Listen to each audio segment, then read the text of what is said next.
Voluntaryong sumuko at nagbalik loob sa pamahalaan ang isang dating miyembro ng Communist Terrorist Group sa Barangay Cristina, Calubian, Leyte. Ang buong detalye ng balita mula kay Patrolwoman Cristel Palafox.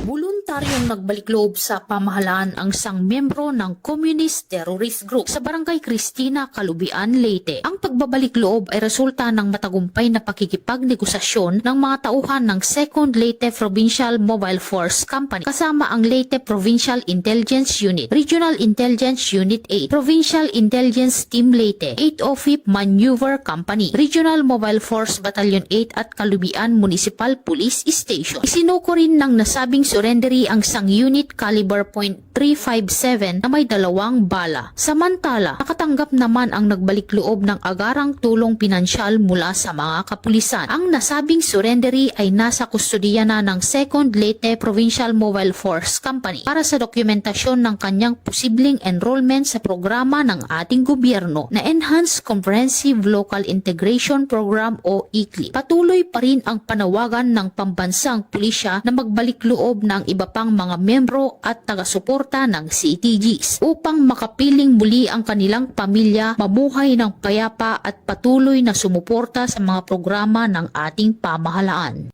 Mula dito sa Police Regional Office 8, ako ang inyong PNN correspondent, Patrolwoman Palafox, alagad ng batas, tagataguyod ng Balitang Pulis.